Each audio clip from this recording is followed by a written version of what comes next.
Welcome to Wednesday Night Live in beautiful St. Petersburg, Florida. My name is Dawn Conti. It is my joy to serve as the pastor for this congregation where our mission statement is to be and to make disciples of Jesus Christ, who know the Lord and who through love serve God and others. One of the ways that we love our Lord is through our Christian education by using our minds and our hearts. It is such a joy tonight to be back for the 5th segment of 12 in our 12-week social justice series. We also invite you to join us this Lent on Wednesdays for a noontime Taizé prayer worship service and also for Sunday worship at 10 a.m. Both are available on the First Presbyterian Church YouTube channel. And you can watch all past services there as well. Please also join us on Maundy, Thursday for drive-through communion from 1 to 3 p.m. that day. At this time, I would like to invite you to join me in prayer. Let us pray. Faithful God, we give you thanks for the gift that this day has been and for this time together that we have to learn about homelessness in our city. We ask your blessing on Cliff as he shares with us tonight. Give us open minds and hearts to learn and to see all people as your beloved children. May we especially have hearts of compassion for those who have nowhere to call home and nowhere to lay their head. Guide us as we seek to serve in ways that are truly helpful, that one day homelessness may be a thing of the past. In Jesus' name, we ask these things. And all God's people said, amen. All right, welcome tonight to the next installment on our social justice series. Tonight, Cliff Smith will be telling us about the homeless situation in Pinellas County. I know this was a tough year for a lot of people, and no doubt even harder to isolate when you're homeless. A quick review of the Zoom rules. We ask people that if during the presentation, please mute your microphones. That is, the mute button is found in the lower left of your screen, a little microphone. Things you can do when you're in the view. Tonight we're going to be sharing the screen for a video presentation. Otherwise, you can change it to speaker view to see the person who's speaking at that time. Also, be aware that you can use the chat to submit questions, or use the reaction button to raise your hand so that we know that you have a question. We would like to give time for the presenter to make their presentation, and withhold questions to the end if possible. All right, thank you. Cliff, are you ready? I'm ready, yes. All right, I'm going to share the screen.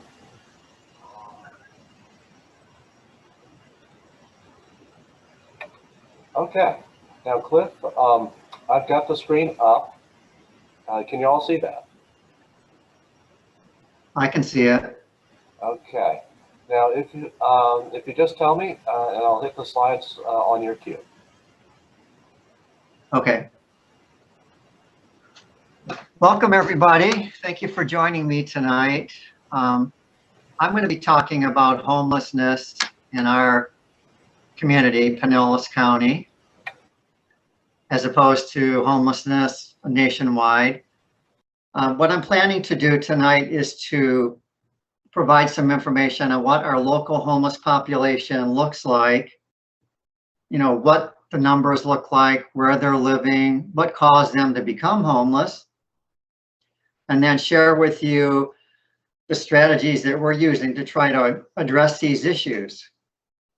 So, Kyle, next slide, please.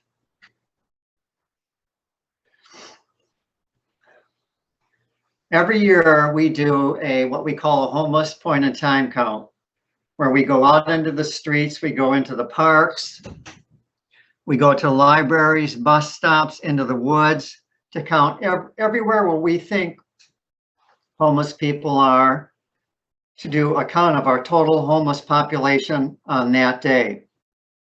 Now this year, we didn't do that because of COVID, but we did do it last year. And the number of people that we counted, both sheltered and unsheltered, was 2,226. Kyle?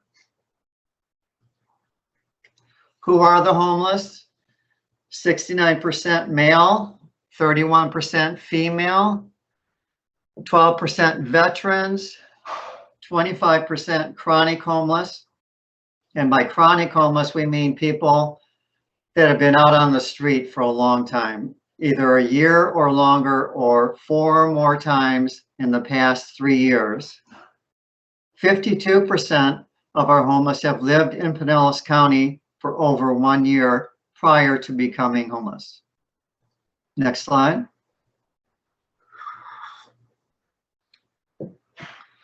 Now in our count, 64% were living in shelters or safe havens. And safe havens are like shelters. They're kind of like a low demand shelter. It's for people that haven't been successful in traditional homeless shelters. We have people that have been out on the street and they're not ready to conform to all of the rules. So we let them come in, get acclimated before we get them engaged in meeting with case managers and, following all of the rules. Eventually they all do, but it's a strategy to get the hardest of the hard into shelter. And then 36% were unsheltered, people that are living on the streets.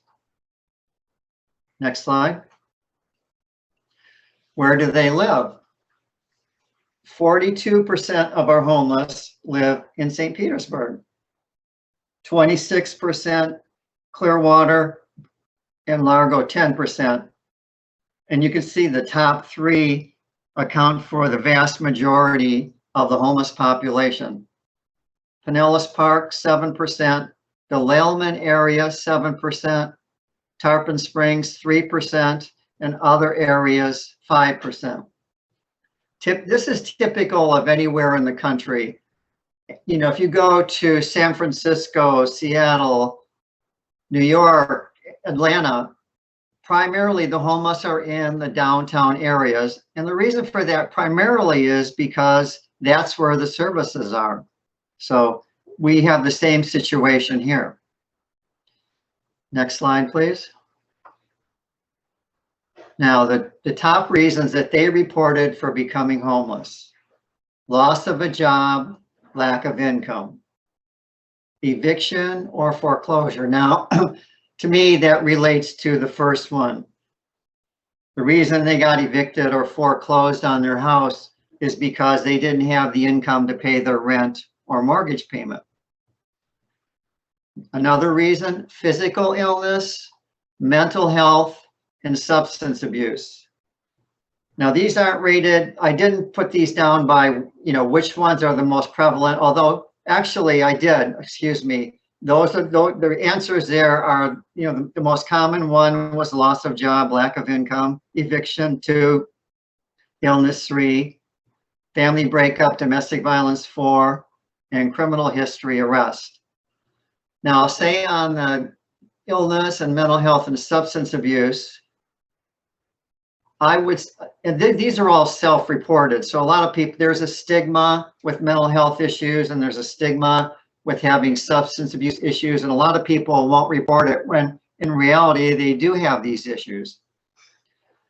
My experience is people that have been living on the street for a long time, I'd say between 35 and 40% of the people have significant mental health and substance abuse issues. And then the final reason that they cited was the criminal history arrest.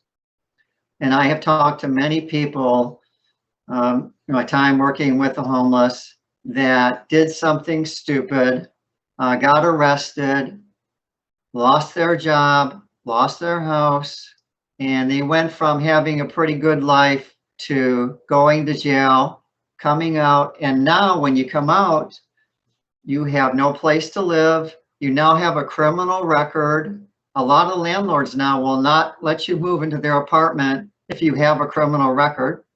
If you have a criminal history, a lot of employers won't even consider you. So you went from having everything going pretty good for you, but because something happened, you did something you shouldn't have done, you're going to pay for it for the rest of your life. And a lot of people that are on the street did something, but it wasn't terrible. And I'm not trying to justify what they did. Maybe they did retail theft or something, but it was enough to get arrested, and they ended up losing their homes because of it.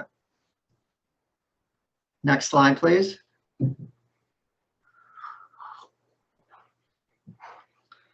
Okay, this slide is kind of a good news, bad news thing to me.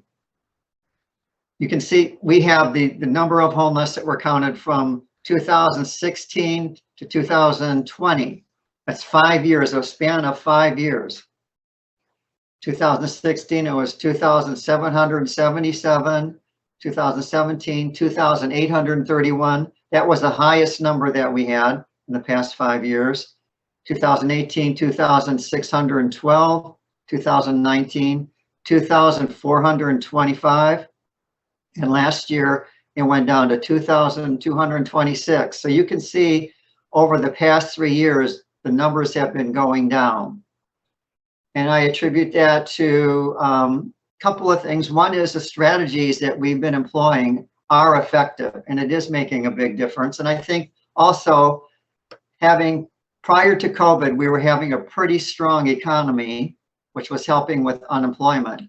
So those two factors, I think, primarily played into the reduction in homelessness. We don't yet know what COVID has done to homeless, although I can tell you from my experience, I volunteer at a local social service agency, Daystar Life Center, and I see a lot of people that were not homeless. They are now because of COVID. So I think it's had a really kind of negative effect on a lot of our people and has caused them to go into homelessness. Now we do have a lot of, the Congress just passed the COVID relief bill, which I think is great. Hopefully people will be able to use that money to get off the street, pay their back rent or whatever they need to do so they can sustain their housing or get back into housing. Next slide, please. Now, I would like to go over some of the programs and services that we have in place to address homelessness. This is not an exhaustive list of everything that we have going on. These are the major things, primarily the ones that are being offered by our local governments and some of our larger social service agencies. Next slide, please.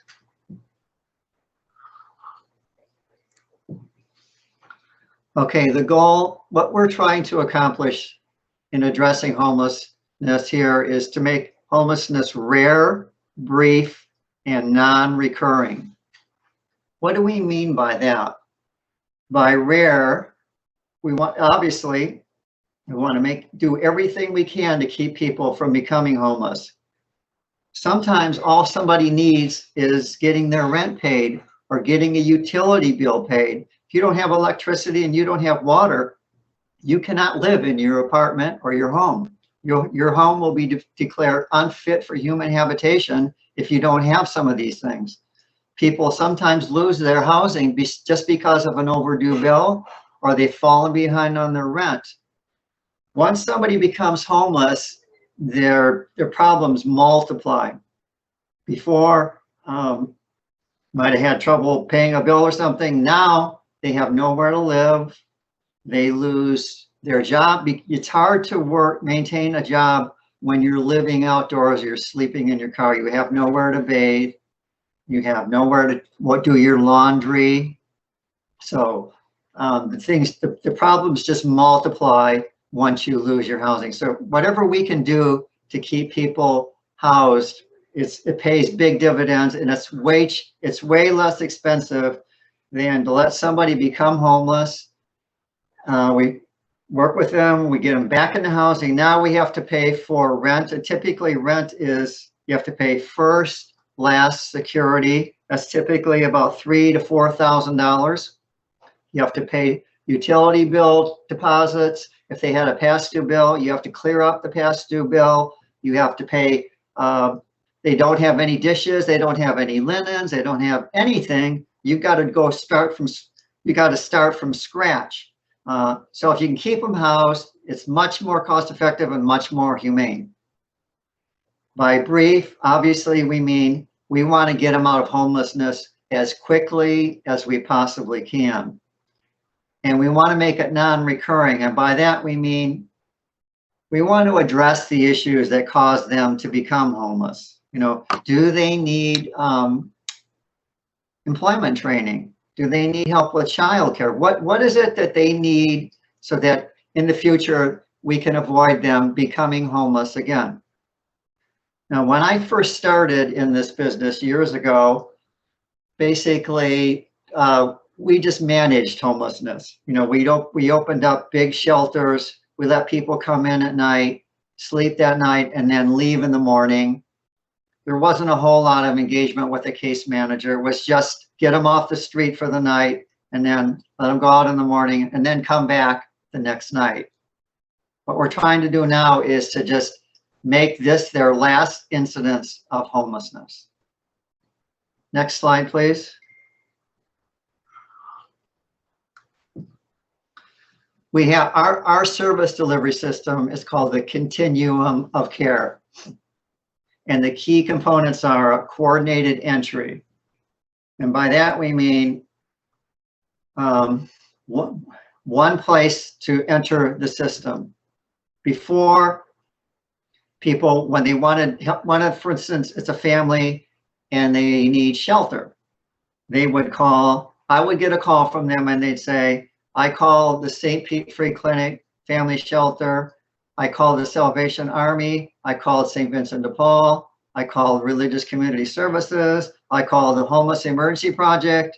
None of them have an opening, and they told me to call tomorrow. And they say, I've been calling for 2 weeks now. None of them have an opening.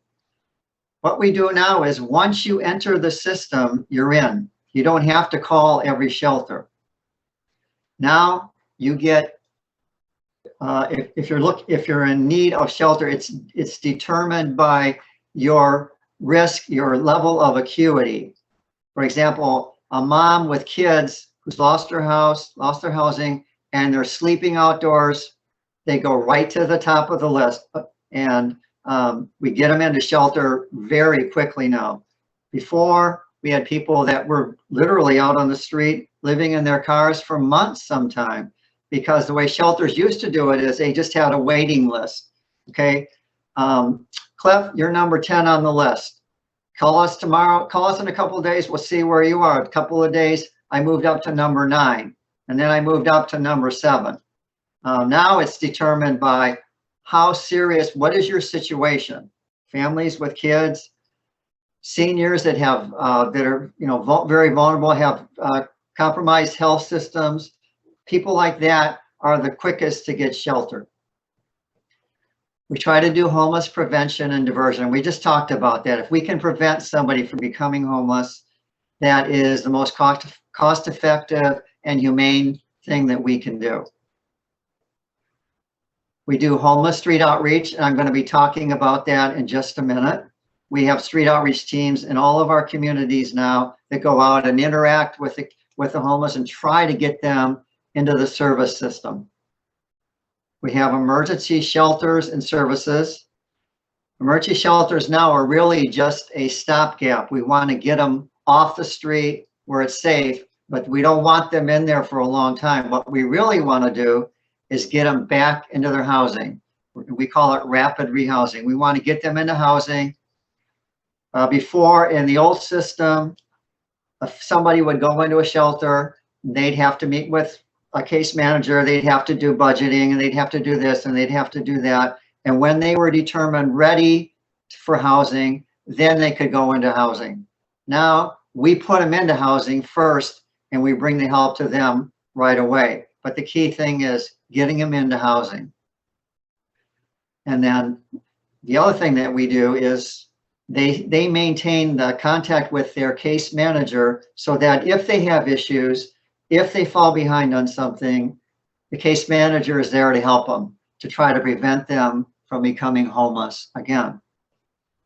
And then finally, we have permanent supportive housing. There are some people, they just need extra help. They need someone to hold their hand. They're one of our biggest permanent supportive housing providers is Bowley Centers. Probably some of you have heard of that agency. It's a great agency. They have like over 30, about 35 supportive housing apartments throughout our county. A lot of them are in St. Petersburg. It's a great program. But that, what we mean by that is somebody that they need help with things. They need help maybe with they forget to pay their rent, they forget to pay their utility bill, or they're having some kind of a personal crisis. They have somebody there to help them. So those are the key components. There's more to it than that, but I don't want to get into a lot of detail. Those are the key components to our continuum of care. Next slide, please. Okay, I wanted to talk about our street outreach teams. St. Petersburg was the first one to have a street outreach team. We now have 6 teams in the county, and the teams are comprised of a law enforcement officer and a social worker. Currently, we have a street outreach team in St. Petersburg, Clearwater, Largo, Pinellas Park, the Sheriff's Department, which serves Laleman and the unincorporated areas of the county, and Tarpon Springs. And the kind of the neat thing about it is you have the law enforcement officer and you have the social worker. And the two of them, it's just like a kind of, it's really a great relationship. You know, I know myself when I would go out to see somebody, they wouldn't frequently, sometimes they wouldn't want to talk to me.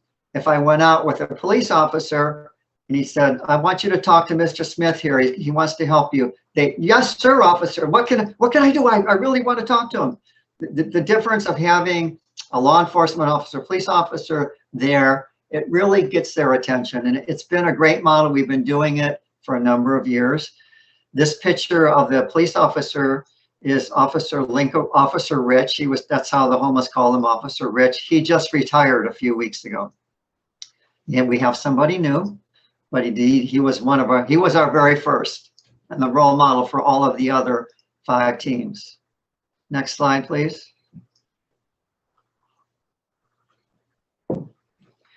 St. Petersburg is kind of a leader in not just in Pinellas County, but around the nation.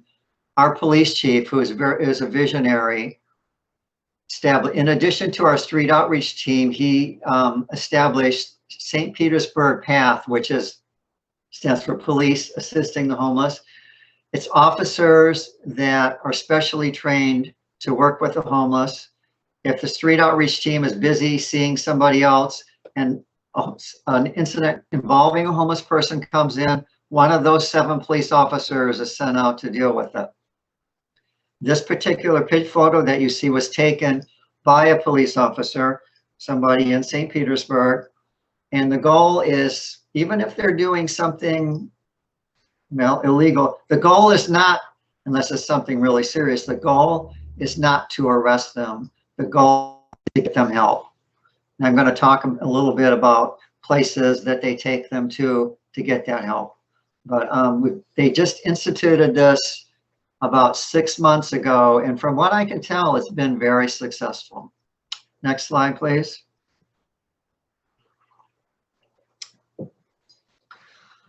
Okay, here is the #1 place that the street outreach teams take people to, Pinellas Safe Harbor. It was established by our sheriff, who was another visionary. When he became sheriff, he realized that putting people in jail when they really don't need to be in jail, a lot of people get arrested for what we call typical homeless crimes, like drinking from an open container, urinating in public, panhandling in an area where you're not supposed to be. Rather than putting them in jail the police officer would take them. They still have to follow the law. They'd go before a judge, and the judge would say to them, okay, you've got your choice here. I can put you 90 days in jail, or you can go to Safe Harbor. And by the way, Safe Harbor is right next door to the jail. So if you're willing to go to Safe Harbor and you're willing to work with the case manager, then it's your option. What do you want to do? And almost always they choose to go to Pinellas Safe Harbor. So one of the rules with Pinellas Safe Harbor is you have to engage with the case manager. If whatever the reason is that caused you to become homeless, for instance, if you have a substance abuse issue or you have a mental health issue, you have to be willing to attend like AA groups or meet with a therapist. They have mental health and substance abuse professionals that come out to Safe Harbor to meet with the people. Now, they used to have their overall capacity is 450 people. It's a huge building. It used to be the PSTA maintenance garage, and they divided it up into 5, they call them pods. They have 1 for women, 4 for men, and the 6th pod is outdoors. So sometimes people will say, I'm not willing to, right now, I'm not ready to engage with the case manager. So they allow them to be there, but they have to stay outside. But as an incentive to, get with the program, you can come inside. It's air conditioned. We have TVs. You can sleep. You can see the mats on the floor. You can sleep indoors on a mat with a pillow. Your choice. Most people, and but there are some people that they're just reluctant to do that. They've been outdoors for so long, they really don't want to come inside, but they have the option. So I think it's a great program. I've talked to people that say, I'm not going there. And I'll say, why not? Well, they're mean to you. Well, they're very strict. If you violate any of their rules, they say you're out in pod 6. Pod 6 is the outdoor thing. So if you get in a fight, out to pod 6, so they kind of use, I think maybe they could be a little bit more gentle, hold their hand a little bit more, but they don't. It is law enforcement. So if you follow the rules and you keep your nose clean, you have no problems. But if you get, if you start causing issues in there, they will put you out in pod 6, or and if it's serious enough, they'll tell you have to leave. But for the vast majority of people, they're happy to be there. And I have personally taken people there myself, people that I know. It's not a long-term thing, but if you're homeless and you've got nowhere else to go, it's safe and you have the opportunity to get back on your feet. Next slide, please. Pinellas Hope is, the homeless call it tent city. Obviously, you can see why they call it that. It's operated by Catholic Charities, and they have a capacity of 250 people. Now, I'm not sure that they do now with COVID, but that was what their capacity was. And if I were to find myself in that situation, this is where I would choose to go. They're very, you go out there and the people are hugging their case managers. You have your own space. Granted, it's in a tent, and let's face it, camping in Florida in the summertime isn't the most enjoyable thing. But they have a beautiful dining facility. They have very ultra clean restrooms, showers. So, you can always leave your tent and go into the dining facility, and they have big fans going.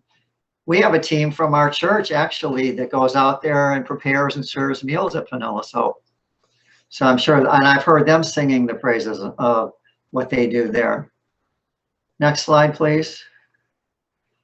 Now, Pinellas Hope started something a few years ago. They call them Pinellas Hope Cottages, for people that kind of like, again, it's an incentive thing. If you're doing everything you're supposed to do, you're meeting with your case manager, you're working on getting back on your feet, you can move into one of these little cottage rooms, and they're very cute inside. They have beadboard on the walls. And if you'll see on the wall, they also have air conditioning. So August and September, August, you know, the summertime in Florida in a tent, it's hot. If you've ever been camping, and I have in the summer, it isn't the most enjoyable thing in the world.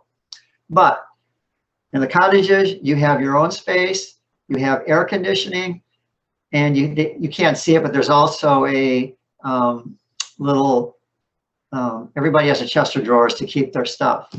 You still have to use the main bathrooms and dining room to eat, but you do have your own space. And I don't know if you can tell this or not, but those are made from shipping containers. And each shipping container they've made into 3 little apartments. And as you can imagine, people really want to get into these cottages. So it's another incentive for doing the right thing and working with your case manager, and, you know, if you're able to work, looking for a job, and those kinds of things. Next slide, please.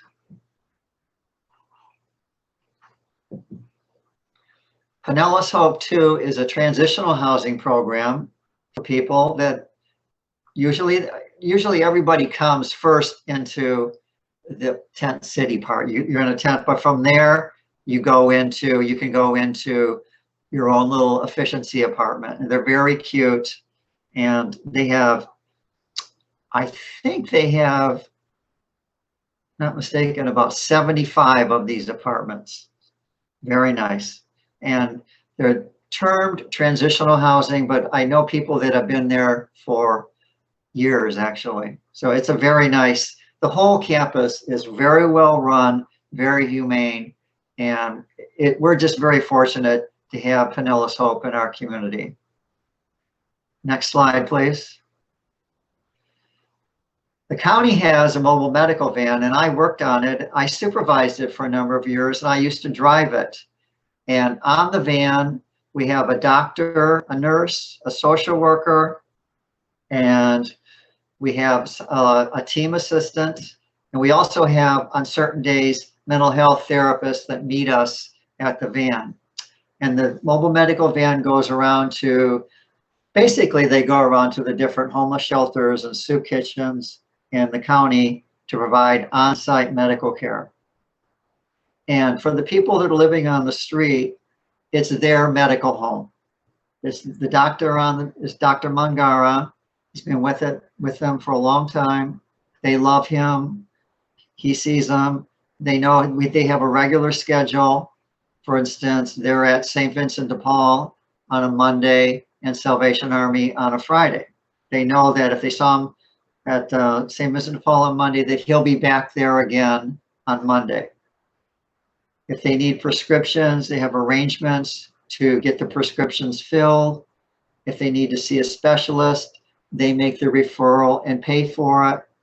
And if they need hospitalization and they don't have any kind of health insurance or any kind of coverage, that can also be covered. So this has been, they've been providing this service now for, I would say, 15 to 20 years now. It's funded by a federal grant, and I think it's a great service.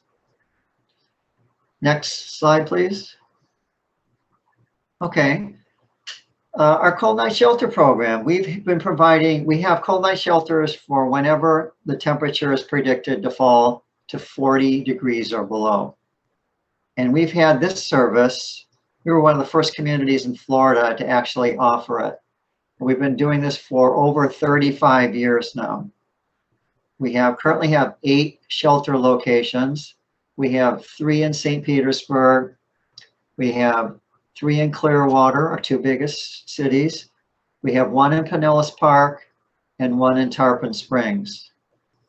And the guests that come get a hot evening meal and breakfast and a mat and blanket. So we typically open the shelters at 6:30 at night to come in, get their meal, they get their mat and blanket, and they're welcome. And people can come in at any time during the evening, and they can even leave. There's no requirement that you have to stay there. But if you leave, you can't come back.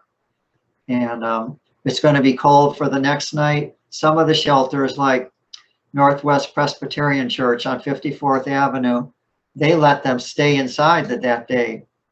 Because if they don't have anything going on at the church, they just let them stay during the day. But most of the shelters have things going on, like the Boys and Girls Club in Pinellas Park. They have to get out early because the Boys and Girls Club has programming going on during the day. Now, COVID has really complicated this because it was a fairly simple thing to do. You had people come in, you put down the mats in the morning, you clean up, tidy up everything and go. Now, everything has to be sterilized. We have to go in and fog all of the rooms that they stayed in. We can't, before we would put out snacks and coffee and things, treats for the people, the guests. Now we can't do that because they're not allowed to touch anything. We have to hand it out to them. So it's made it hard. It's not impossible though, and it's an all volunteer thing, and we have lots of people who want to do that anyway. So, but it has made it a little bit harder. Next slide, please. This is basically another shot of the Cold Night Shelter. This mom and son. What we do if it's a family, we don't mix families with the general adult population because there's no screening going on here, no background check. Some of the people coming to the Cold Night Shelters do have some significant criminal histories. Some of them may have been predators, so we don't want them anywhere near children. So we've made arrangements with St. Vincent de Paul at their family shelter. They will take any of our families on any of the nights that the Cold Night Shelters are open. Next slide, please.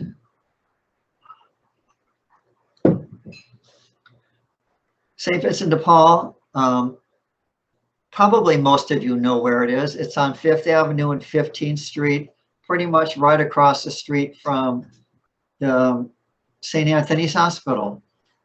And they're one of our biggest shelters in the county. They're the biggest one in St. Petersburg. They have a food center. Well, let me talk about each one of these. The night shelter, because of COVID, the way it was before COVID was everybody went inside the dining room at night, and then they had an overflow area, which the people of the state called it the cage. It was a fenced-in area. Nobody was sleeping. Where you see them now is underneath the overpass at 375. But because now everybody has to be socially distanced, that model didn't work anymore. So now if you were to go by there tonight, you would see them under there sleeping. But the model that we had before was most of them were indoors. But now, because we have to socially distance, the way we do it now is the women are indoors and the men are outdoors.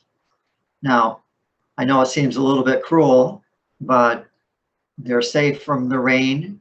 There's restrooms, they have security. So, I mean, they actually, if you have nowhere else to go, it's way safer than being out on the street. I mean, I talk to people all the time who are out on the street, and they come to the agency that I volunteer at, and they say, my wallet got stolen, all my clothes got stolen.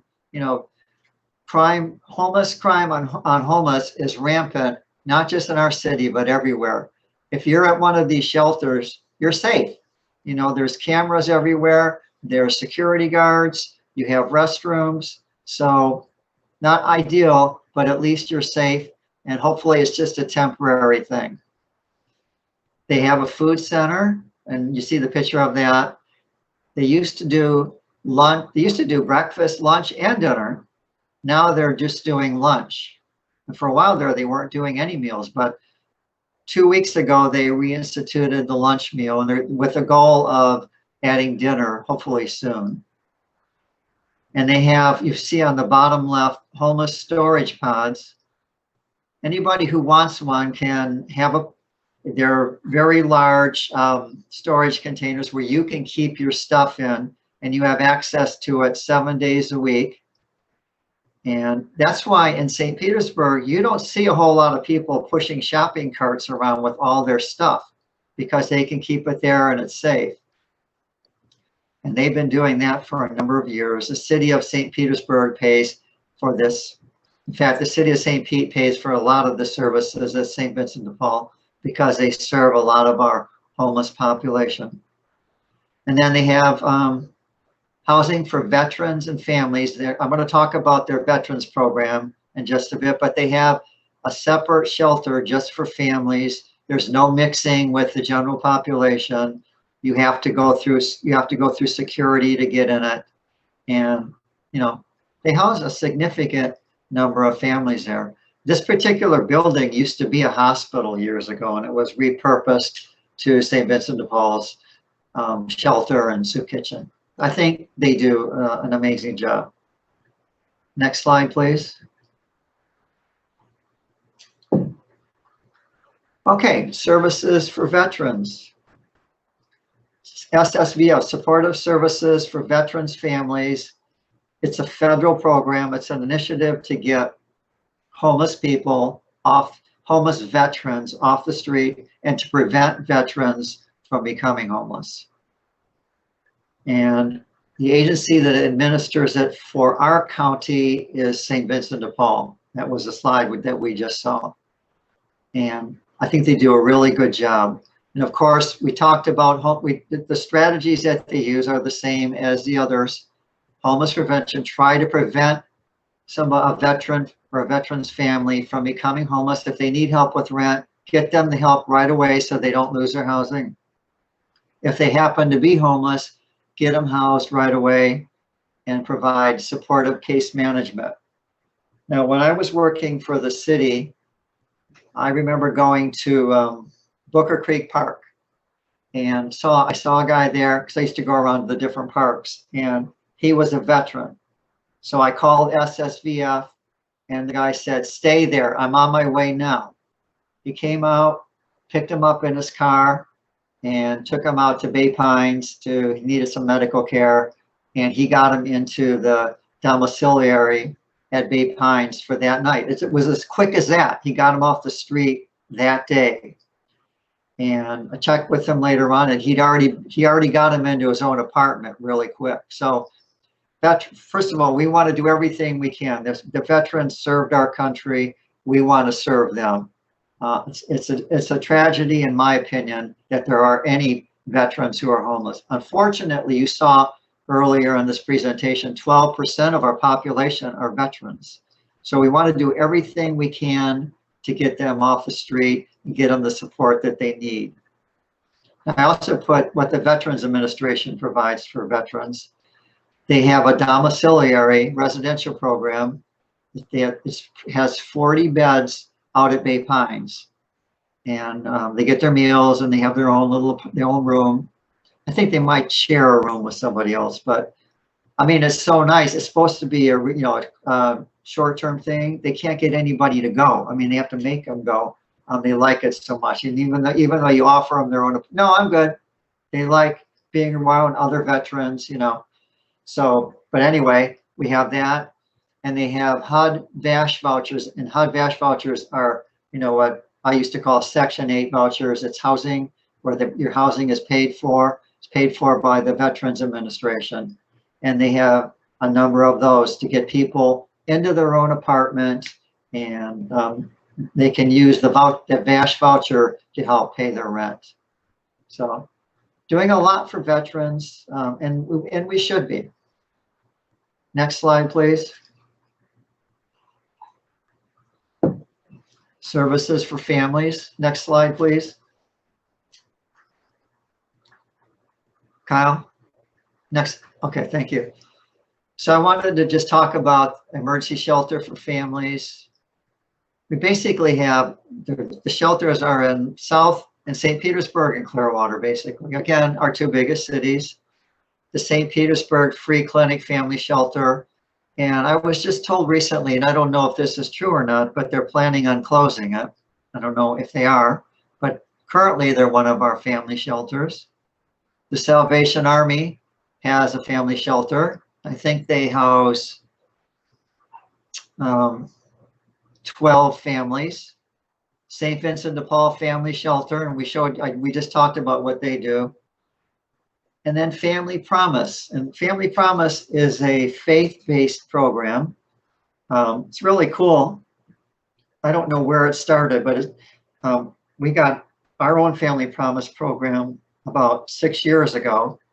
And what they do is it's mostly churches. I think there might be a synagogue involved too, but they are host congregations. So families come into the program, they get screened, and if they're appropriate for the program, they get to go to churches. Let's just say churches. Churches provide housing in their fellowship halls for a week at a time.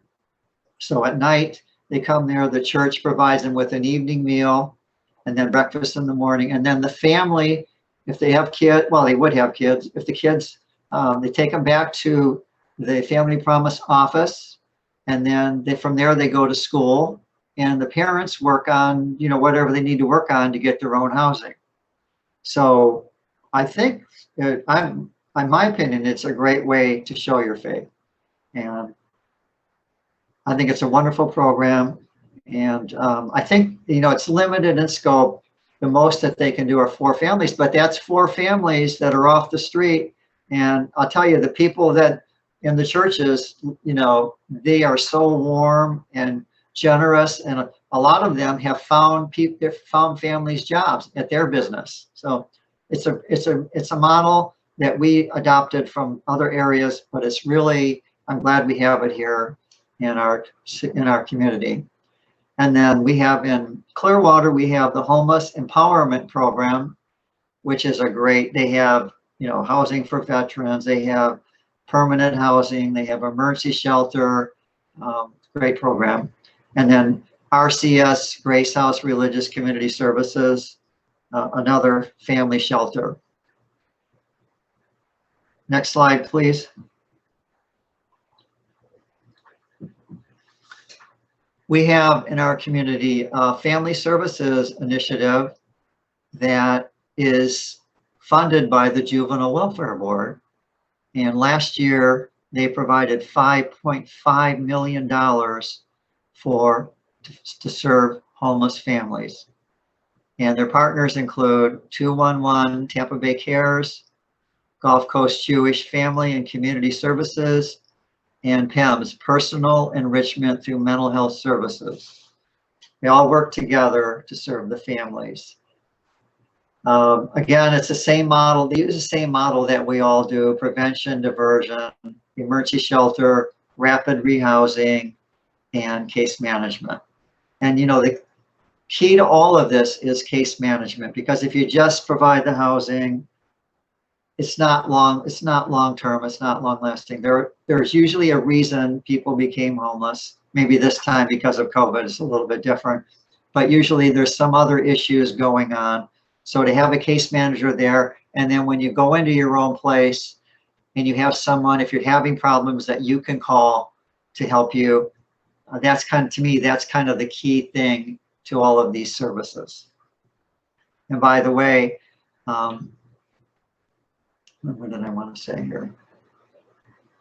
Beth Houghton with our church is the executive director of JWB. And before that, she was the executive director of the Free Clinic. Everywhere Beth goes, turns out great. So I know she's doing a super job out there. Next slide, please. And we're getting close to the end here. Unaccompanied youth. We have basically 3 programs in our county to help unaccompanied youth. Family Resources has street outreach team, just like we do for adults, and all they deal with are, runaways or unaccompanied youth living on the street. And they also have a shelter in St. Petersburg and Clearwater called Safe Place to Be. And youth that have run away or they're homeless on the street are welcome to come there. And of course, they have to get in touch with their parents and let them know they're okay. And they try to get them reunited with their family if it's a safe thing to do. Sometimes youth have run away because, it's not a good situation at home. But there is a place for them. And I don't know that they've ever turned anybody away who needs shelter. There's another program called Starting Right Now that started in Tampa. It works with homeless high school students, and it's a residential program. And they opened up a Pinellas location about 4 years ago. Same thing, housing and schooling and case management. Now, on my Meals on Wheels route that I go by that location, and lately I haven't seen any activity there. So I don't know if it's because of COVID, they've had to suspend services or what, but that's, again, it's a pretty good program. And then Ready for Life, it's a program for youth who age out of foster care. You know, when you turn 18, you are legally an adult, and then your foster care ends. I think they've actually given a little extension now, but basically it ends when you turn 18. Now, how many of you know of 18-year-olds that are ready to take on the world, that can handle everything? Not many of us. I know I wasn't. So this program works with them and tries to helps them get housing, helps them find jobs and whatever else they need. I think it's a really great program. Next, please. And then the Pinellas Rapid Rehousing Collaborative, that is a joint initiative between the city of St. Petersburg and Pinellas County government. And that program helps families, basically helps everybody who's homeless, families and adults and who are homeless. They have a housing location program. They have somebody who was formerly a realtor that helps find housing. You know, it's not easy to find affordable housing in our community. We have a lack of it, but we have somebody that's really good at it. And I call her when I'm looking for housing for somebody, and she's been able to find things. They help with move-in costs. You know, when you move into an apartment, not only do you have to pay first, last, and security, you usually have to pay the utility deposits. They can help with that. A lot of people, again, I talked about this earlier, but they have no furniture, they have no dinnerware, they have nothing. They can help with all of those things. They also help with case management. Now, priority is given to the most vulnerable citizens. So the number one priority are families with children. They go right to the top. Nobody wants to see kids on the street. They're the highest acuity. Unaccompanied youth, and then high acuity adults. I remember seeing, when I was with the city, I went to see a lady in Mirror Lake Park who was in her 70s, and she'd been sleeping on a bench.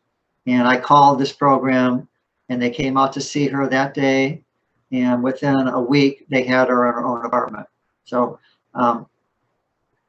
if you're very vulnerable, you're going to get assistance right away. If you're not as vulnerable, you have the option of going to a shelter, but as far as getting assistance with rent and utilities, you're further down the list. I'm not saying you're not going to get it, but we have to meet the most vulnerable first. Next. I wanted to talk about the impact of COVID-19 on our homeless population. You know, I got upset. You know, initially I was upset that I had to wear a mask everywhere I go. My gym was closed, you know, but that was nothing compared to what people who are homeless have to deal with. You know, we had the libraries closed, public restrooms closed, government offices closed, restricted hours. So a lot of, you know, if you're living on the street, you're basically dependent on public restrooms, and they were all locked up.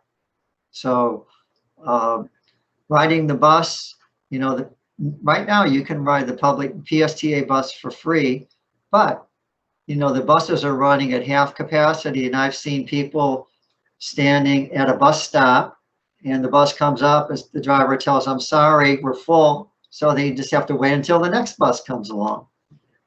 Social service agencies and meal centers and homeless shelters, basically most of the shelters are at half capacity. So the Salvation Army that could house 100 people are down to 50. They have reduced hours. They're typically not providing all of the meals that they used to provide.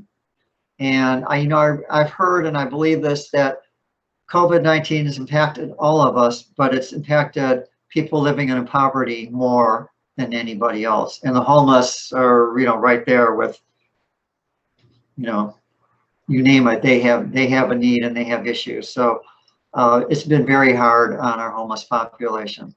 So I'll be glad to see things start to ease up soon, hopefully. Next. I just wanted to talk about panhandling and wanted to know what you think. I'll share with you my thoughts on it. I don't believe it helps. I've talked to a lot of people who do panhandling, and some of them that are good at it, if you're in a good location, you can clear $150 to $200 a day. If you're at one of the off ramps at the interstate, and you can see people holding out dollar bills and whatever, they can make, and they take turns. One guy will be up there for a half hour, and then the next guy comes in and relieves him. And they tell you, I'm sorry, I'm hungry, I don't have anywhere to go. Most of the money that I've seen, the money that they get isn't going to buy food. And it isn't really, sometimes they'll use it to get a motel room, but mostly it's going to buy cigarettes, drugs, and alcohol and beer. So, I mean, if that's okay, if you're okay with that, then go ahead and give them the money. But really, you're not really doing anything to help them.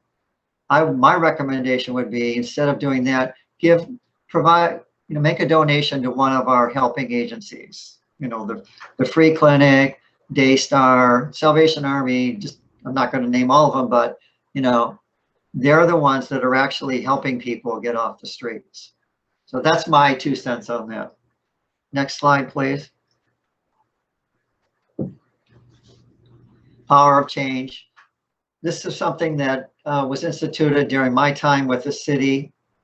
You'll see these yellow repurposed parking meters, like on Beach Drive, entrance to Tropicana Field. And it's a way for people who want to make a donation, your spare change, put some money in it, and all the money that's collected goes to the street outreach teams. And they're averaging over about $250 to $300 a month, people donating money. And if you use Park Mobile, if you've noticed, you can also make a donation right there. If you want to add $1 to your parking tab, you can. And guaranteed, all of the money goes to the street outreach team. Much better than giving money to panhandlers. Next slide, please. And this is my final slide. I wanted to just show this to you. Some of the different programs we currently have. The top portion is for people that have impacted by COVID-19, bully centers, Catholic Charities, and the eviction diversion program through community law. And I put the contact information in case you know of anybody who's in need of help that was negatively impacted by COVID-19, and they can help with rent and utilities. And community law can help prevent an eviction. And then other helping programs for COVID-19 and other needs, not just people that needed help because of COVID-19. Pinellas County has an adult emergency financial assistance program that helps with rent and utilities. You call 211. Supportive services for veterans families, we talked about that. Basically, I'm just going to say this, call 211. They have the information on all of them, and they can get them connected directly to any of these programs. They have a homeless helpline, Pinellas Rapid Rehousing Collaborative, and the Family Services Initiative. Those are things that we talked about earlier. Call 211 and they'll get them connected to the program. So that concludes my presentation. Does anybody have any questions or comments? I see Ruanne. I've got 2 questions. First of all, it was a great presentation. I'm very impressed with the PATH program with the police department. I assume that those police officers, law enforcement officers, are volunteers for that program. Is that true? Well, they volunteered to join that, yes. and they were Right. specially trained on how to deal with the homeless. But they're not, I mean, they're paid law enforcement officers, but they No, no. volunteered for that duty Yeah, because their that's heart what, is in the right yeah, place. that's I think that's what what. I get to, was that they volunteered for that duty. And also, I know you said you couldn't do the survey this year because of COVID, which I know has thrown a monkey wrench into everything. But what time of year do you usually do that survey of the homeless? The end of January. We always Okay. do it the last Thursday in January. And if you'd like to do it, I do it, and I'll tell you, you get way more out of it than you give. And I always at the end of my shift, I always think, but for the grace of God go I. You know, that Yeah. I hear the stories about how people became homeless. I would recommend it to any of you. It's typically about a 3-hour shift, and we'll be doing it, you know, assuming COVID goes away, or won't go away, but we'll have it under control by then. We'll be doing it again next January. Okay. Thank you. See, Sandy Averett has her hand raised. Yes, I had two very different questions. The first, my experience, I did my doctoral research on homeless women with preschool children living in temporary shelters in Atlanta. And one of the major things that came out of that research was the problem with affordable, safe childcare for young children. You mentioned that, you know, with older children, they can be sent to school, and that frees the parents to look for a job. But when a mother who's alone and has small children has no safe, affordable childcare, they have no way to get out and look for a job even. So that's one question that I have. What kinds of situations are there? The second is, after watching the news tonight about the passage of all of this rescue for the COVID problems, when people are homeless and they have no address and they probably have not filed any kind of income tax or anything, do we have any sense of how these people are going to get that help? Okay, Those are my questions. two really good questions. Thank you. As far as childcare goes, we do have arrangements with an agency that arranges for childcare for families who are homeless. Because as you said, I mean, if you don't have childcare, you really can't go to work.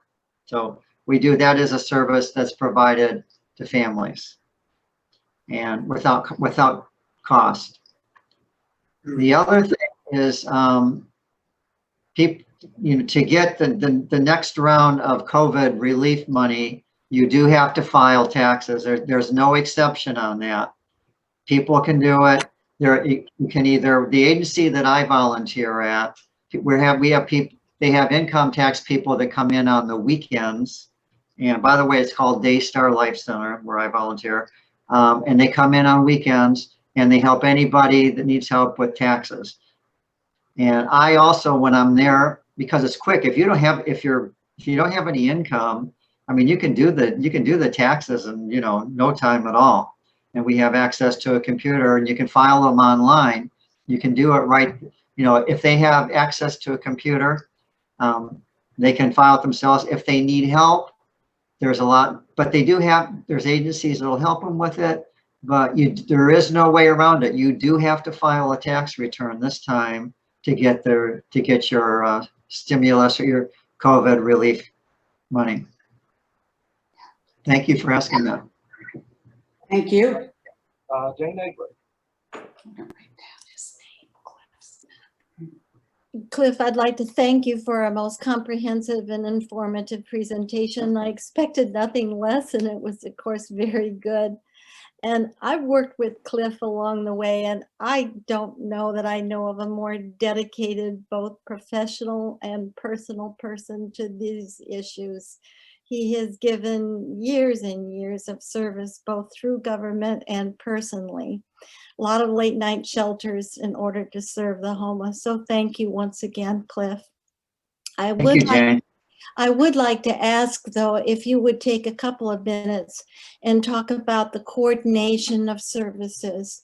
Sometimes cities are criticized for operating independently or looking as though they're competing for serving people. And I think in this county, we have a very nice coordinated effort. It struggles like everything else. But if you could talk about the housing coalitions and the efforts of the various agencies to work together to provide these services, I think that would be helpful. Thank you, Jane. Thank you. Well, we do, and thanks for bringing that up. We do, our community has, it used to be called the Homeless Leadership Board, comprised of elected officials and leaders in the community. It has since changed to, it has evolved into the Homeless Leadership Alliance. And the idea of it is to have a coordinated plan for how we address homelessness. Years ago, every agency did their own thing. You know, they didn't. Now we work together. If the federal funding that we get for homeless services, you have to work together with the other agencies to qualify for the funding. If you don't do it, you don't qualify. It's not just about the money, but it makes it a much more effective system if we're working together. You know, now if I'm running a shelter and I don't have any beds available, but another shelter does, because it's all under one system now. When a family enters the system looking for, and they're homeless and they need to get off the street immediately, we know, we have an online database, we know which shelter has a bed and they get directed to that shelter. Same thing with adult shelters, financial assistance, any of the programs that serve the homeless. We're now working together. The cities and the counties and the agencies are all working together, which makes for, and again, as Jane said, it's not perfect. And, you know, people are still jockeying around sometimes because for their agency, but basically we are all working together and it's a pretty coordinated system, and it's way better than it used to be. And we'll hope, and it's getting better. Thank you. Thank you, everyone, for coming tonight. See no hands raised. Oh, all right. So at this time, I'd like to close our meeting in prayer, and certainly thank Chris for all of his hard work and his presentation and answers tonight. Thank you so much, Cliff. But if you would please, let's bow in prayer. Lord, this day we want to lift up the homeless people of our community. We lift them up not knowing what the tragedies in their lives may have been. We think about the gratitude we have for the blessings in our lives, the roofs over our heads, the food in the fridge, the place to sleep. And we wish that for all of our neighbors. And thank you, Lord, for making us, giving us the chance to live in a community that has so much to offer, and people out there working hard, trying to make sure everyone has a safe place to sleep. In Jesus' name we pray.